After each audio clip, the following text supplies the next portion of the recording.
นกลางพรรครองรัฐมนตรีกระทรวงแถลงข่าววัฒนธรรมและท่องเที่ยวที่เคารพและนับถืออย่างสูงเยี่ยมทานนั่งเจนเพชรคำฟองหัวหน้ากรมวรรณคดีและพิมพ์จำหน่ายที่เคารพและนับถือขอแสดงความเคารพนับถือครูบาอาจารย์ศิลปินนักประพันธ์นักกวีทุกท่านที่ให้เกียรติเข้ามาร่วมในงานสำคัญในครั้งนี้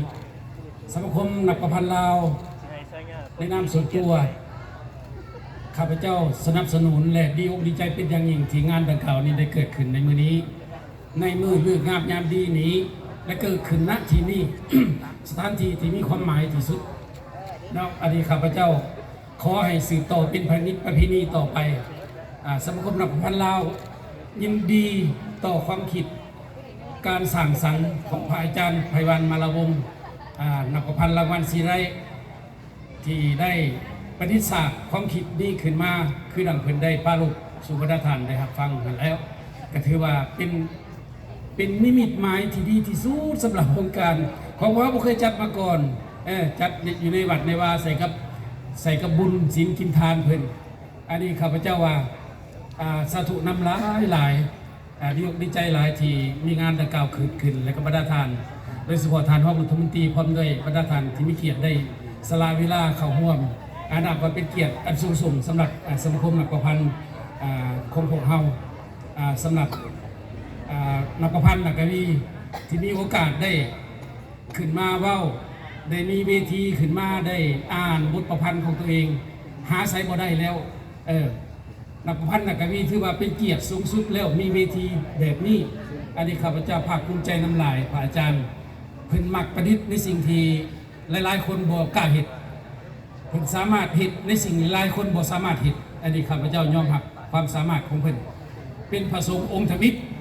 ที่ได้รับรางวัลสร้างสรรค์ยอดเยี่ยมแห่งอาเซียนหรือว่าซีไรอยู่ในโลกท่านมีพระสงฆ์องค์ใดได้รับรางวัลการประพันธ์แต่ว่าประเทศเฮาได้นะพระสงฆ์พระเจ้าเนื่องจากว่าพิธีนี้จัดขึ้นอยู่วัดข้าพเจ้าขออนุญาตนำอาจารย์หลายคันบ่อ่านก็มีบทนี้คือสิบ่แล้วนี่มีคำเน้นวัดกับบ้านเขาหน่อยได้เขียนมาแต่ดุลแล้วขออนุญาตอ่านต่อบรรดาทานที่มีเกียรติในงานดังกล่าวนี้และข้าพเจ้าหวังเป็นอย่างยิ่งว่างานดังกล่าวนี้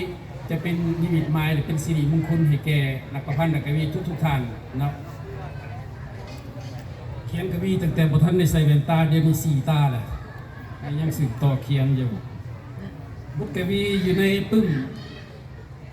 กวีบานนางงัวไหลเพียนซึ่งเป็นบทกวีที่ข้าพเจ้าได้หับรางวัลวันการสร้างสรรค์ยอดเยี่ยมอาเซียนหรือว่าซีไรปัจจุบันนี้ก็ได้สร้างตั้งเป็นศาลากวีใส่สิ่งว่างัวไหลเพียนซึ่งมาจากบทประพันธ์ดังกล่าวนี้คำว่าวัดและบ้านเป็นของคู่เคียงสถานเป็นตำนานมาดุลวัดและคุณกับบ้านตั้งแต่บูฮานพุ่นมีคุณค่ามากวัฒนธรรมหลากลุ่นวัดและคุณห่วมสร้างป้างกี่ได้สืบมาอาหามเป็นบ่อนสุนเสมอห่มโพสีมีครูบาสามเณรบวชเฮียนพระธรรมเจ้าเอาศีลธรรมนำส่วนปารมีเผยเผยทำวินัยได้เกกล้าศรัทธาบ้านก็อยู่เย็นวัดยังเป็นบ่อนเต้าเข้าคืนโฮมงานยามวันบุญวันศีลห่วมกินสร้างสางพระบวางคองให้วินัยสูงเสื่อม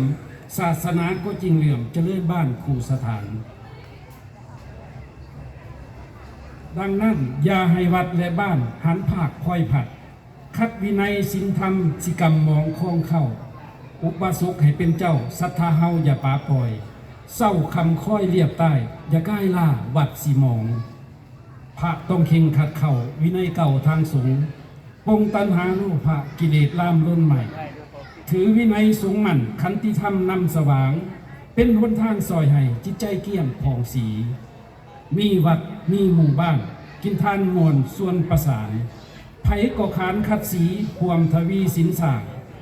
บ้านบ่ว่างเววินเห็นครูบาศรัทธาหญิงสองสิ่งยืนอยู่ค่ำศีลและคำสิซอยให้ยืนได้อยู่สบายสองสิ่งยืนอยู่ค่ำศีลและธรรมสิซอยให้โยมได้อยู่สบายเจ้าเอ๋ยขอขอบใจหลายๆ